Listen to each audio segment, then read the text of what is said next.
En el 2021, Pachakutik había llegado a su nivel político más alto, con un candidato a la presidencia de la República que acarició el segundo puesto en primera vuelta, además de 27 legisladores, la segunda fuerza política.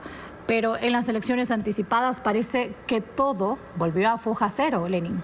Andrea, y esa realidad la vamos a analizar con la doctora en jurisprudencia Mariana Yumbay, asambleísta electa por la provincia de Bolívar, donde por cierto ganó la candidatura presidencial, obtuvo la mayor cantidad de votos, Cristian Zurita. Yumbay es además especialista en Derecho Penal, Justicia Indígena y Criminología y fue jueza de la Corte Nacional de Justicia entre 2012 y 2015. Doctora Yumbay, muy buenos días, bienvenida a Contacto Directo. Muy buenos días, estimado Lenin, muy buenos días a todo el pueblo ecuatoriano y en especial a mi querido pueblo de la provincia de Bolívar. Quiero agradecer profundamente por el apoyo a mi querida provincia de Bolívar. Doctora, ya han pasado más de 72 horas desde que se conocieron los resultados electorales y a Pachakutik definitivamente no le fue bien. Pasó de tener 27 legisladores en 2021 a una representación de 4. ¿Ya analizaron dentro del movimiento los motivos de esta catástrofe política? Efectivamente, aún no hemos analizado, no obstante, no creo que son los 4, todavía hay la posibilidad de que 5 legisladoras lleguemos a la Asamblea Nacional. No obstante, en los próximos días analizaremos todo este comportamiento electoral y yo considero que efectivamente hay algunos errores que se han cometido y precisamente esa es la respuesta y obviamente en el anterior periodo lamentablemente algunos legisladores que llegaron por el movimiento Pachakutik no respondieron a las verdaderas necesidades del pueblo ecuatoriano. Considero que por ahí están las respuestas de los resultados actuales. El candidato que tuvo Pachakutik a la presidencia en el 2021 sacó poco más del 19% de las preferencias electorales y ahora resulta que no llegaron ni siquiera a un 4%. ¿Cuáles son esos errores que se cometieron? Porque usted dice, ok, los legisladores no respondieron a los requerimientos ciudadanos. ¿Y qué pasó con Yacu Pérez? ¿Por qué esa intención, esa atracción de su propuesta al electorado pues se diluyó?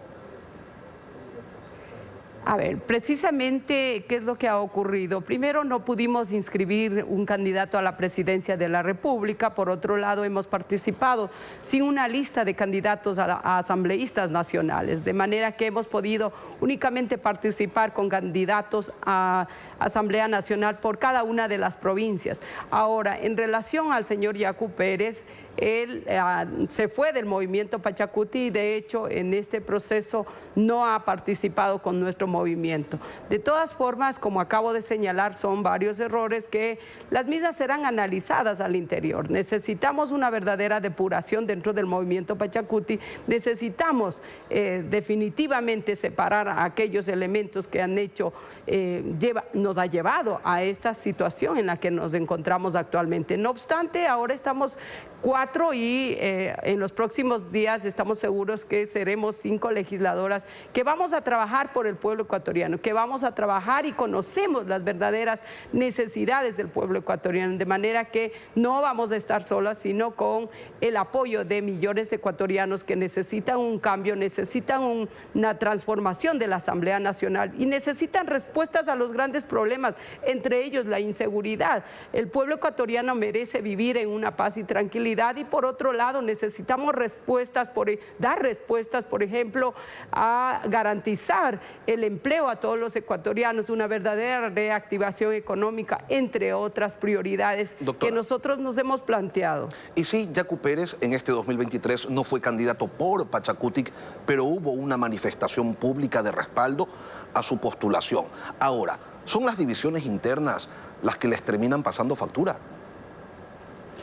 A ver, hay desaciertos que han ocurrido al interior y efectivamente todo eso ha posibilitado que esta realidad la estemos viviendo. Yacu Pérez se fue del Pachacuti y precisamente en este periodo electoral no participó con el movimiento Pachacuti y lamentablemente por inconveniencias que existió entre unos y otros, lamentablemente se impidió que participemos con un candidato propio del movimiento Pachacuti y que efectivamente salga de las decisiones colectivas de nuestro movimiento. Ahí están los resultados, no obstante, los movimientos, los partidos políticos sufren cambios, hay un dinamismo y efectivamente en este momento el movimiento Pachacuti está viviendo esos bajos. No obstante, no podemos decir ya el Pachacuti murió, el Pachacuti va a seguir adelante, tenemos que corregir esos errores y buscar salir adelante porque hay un proyecto político que está planteando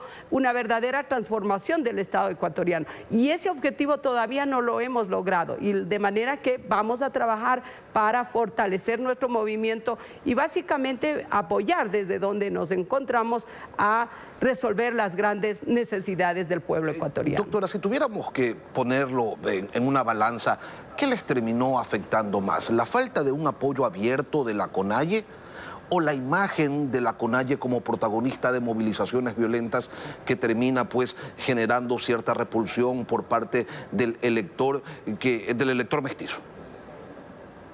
A ver, yo considero que la CONAIE no ha terminado perjudicando, tampoco ha sido que la CONAIE ha dejado de apoyar, la CONAIE ha estado apoyando. La CONAIE no es que ha actuado tal vez al margen del derecho de la resistencia, la CONAIE y todos los grupos sociales han actuado en el marco del respeto a uno de los derechos primordiales que está en la misma Constitución, que es el derecho a la resistencia frente a decisiones de cualquier autoridad que vaya en contra de los derechos constitucionales. En ese marco considero que esa no es la respuesta, sino al contrario, son los conflictos que lamentablemente se dieron al interior del movimiento. Imagínense que ya... Doctora, ¿o es que este es el verdadero peso político del movimiento indígena? Un 4%. Para nada, no es, al contrario, como acabo de decir, son los errores al interior del movimiento y también el accionar de algunos legisladores en el periodo anterior que lamentablemente se alejaron de los verdaderos postulados del movimiento, de la misma forma estuvieron no al lado del pueblo, sino al lado de los gobernantes que lamentablemente nos han llevado a este caos, a esta ingobernabilidad y a esta falta de atención a las verdaderas necesidades del pueblo ecuatoriano. Fue entonces el rol que jugó Pachacutic en la última asamblea, dividiendo el bloque de 27 en dos grupos, uno funcional al gobierno, otro funcional al correísmo, ninguno funcional a las necesidades de sus electores, lo que les juega en contra y esa la factura que les cobran los electores en esta elección. Precisamente, esa es la realidad. Considero que ahí está la respuesta y por eso ahora estamos. Si bien es cierto, 4 o 5 legisladoras que venimos de un proceso que... además, respondemos a una decisión colectiva y por otro lado conocemos las problemáticas reales del pueblo ecuatoriano y hacia eso vamos. Ahora vamos a trabajar desde la Asamblea siempre en coherencia con las grandes necesidades y las grandes problemáticas que el país necesita. Ahora necesitamos realmente...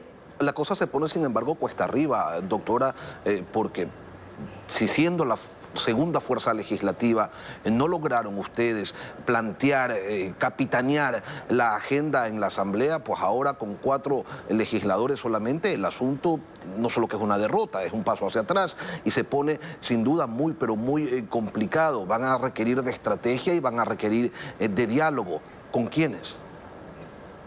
Va a haber precisamente, estamos abiertos a un diálogo para establecer algunas coincidencias y las grandes coincidencias por mejorar la situación del pueblo ecuatoriano debe unirnos a todos y a todas. Aquí no es cuestión de decir tal vez que estamos 4 o 5 y no vamos a poder hacer nada.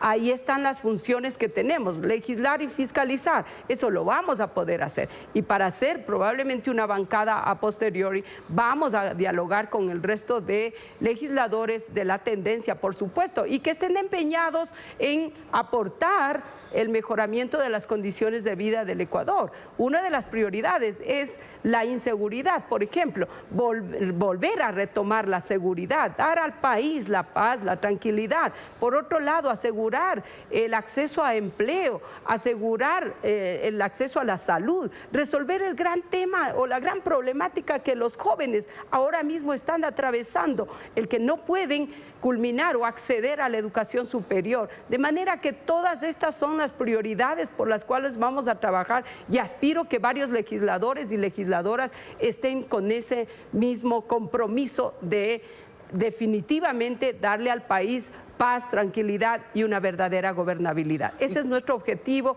actuar en coherencia con las grandes necesidades del pueblo ecuatoriano. Ok, entonces queda claro que van a buscar a otros legisladores que están sueltos para tratar de conformar un bloque. Usted habla de asegurar empleo. ¿Cómo se asegura empleo para los ecuatorianos sin una reforma laboral profunda a la que el movimiento indígena y Pachakutik siempre la han mirado con recelo? Sin embargo, el país es distinto a aquel país en el que se construyó una reforma, un código del trabajo, pues que tiene décadas y que ya no responde, que ya no sintoniza con las necesidades actuales. Ahora, hay que tener en cuenta que las normativas jurídicas que tenemos que impulsar tienen que ser coherentes con lo que establece la norma constitucional. Ninguna normativa, y en este caso los derechos laborales, no pueden ser regresivos. De manera que si hay, de hecho nosotros estamos proponiendo una reforma al Código del Trabajo, entre otras normativas para reactivar la economía, para también la creación de fuentes laborales. Y por eso, por ejemplo, necesitamos un incremento, por ejemplo, del presupuesto para los gobiernos autónomos descentralizados, para que ellos realmente desde territorio, con más recursos económicos, van a poder activar la economía, van a poder mejorar la vialidad, van a poder implementar sistemas de riego, entre otras, de manera que sí hay condiciones. Doctora, los GATS, se necesita más recursos para salud, se necesita más recursos para educación, pero el país tiene menos recursos y ahora va a tener menos recursos luego del pronunciamiento, pues a favor de que el petróleo del Yasuní se mantenga bajo tierra. Entonces, sí, sabemos cuáles son las necesidades, pero como país actuamos en contrasentido. A ver, son 50 años de explotación petrolera en nuestro país. No obstante, nos habían dicho que íbamos a salir adelante, íbamos a ser un país desarrollado. Me pregunto, ¿se han satisfecho las reales necesidades del pueblo ecuatoriano? La salud, la educación, la seguridad social están en un completo deterioro, de manera que hay otras alternativas. Si bien es cierto, el pueblo ecuatoriano ha dicho sí a que se mantenga el crudo bajo el subsuelo. Hay otras alternativas. Viremos la mirada hacia la agricultura, hacia el turismo. O sea, hay alternativas. Y otros países nos han demostrado que a través del turismo se ha logrado financiar todo el aparato estatal. ¿Por qué no lo podemos hacer aquí en el Ecuador? Lamentablemente, el sector agrícola, los pequeños agricultores han sido completamente abandonados, de manera que esa debe ser nuestra prioridad también desde la Asamblea. Legislar para los pequeños agricultores y obviamente legislar para fortalecer enormemente la agricultura en el país y no pensar que simplemente sirva para llevar a los mercados locales, sino ¿por qué no podemos pensar llevar fuera del país todos los productos? Nosotros tenemos una gran riqueza, una biodiversidad riquísima. Lamentablemente no lo hemos explotado y nuestros ojos solo se han centralizado en la explotación petrolera y minera. Y esa explotación lamentablemente nos trae miseria, pobreza, contaminación y los grandes problemas sociales. De manera que es momento de transitar hacia otras alternativas que definitivamente garantice cuidar esta naturaleza, esta casa grande, que es la única que vamos a dejar como herencia para nuestra futura generación. Que tampoco van a funcionar, doctora Yumbay, si es que no hay un buen uso de los recursos y si es que hay mafias involucradas en medrar de lo que se genere por cualquier otra actividad productiva. En otro tema, doctora Yumbay, ¿ya tienen claro ustedes en el movimiento a quién van a respaldar en la segunda vuelta? Ese es un tema que todavía no se ha analizado. En los próximos días va a haber una gran asamblea.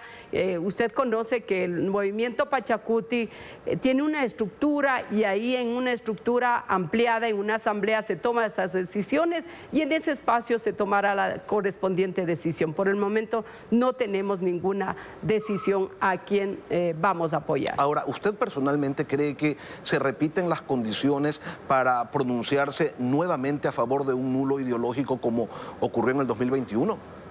¿O la situación es distinta? Un nulo ideológico no.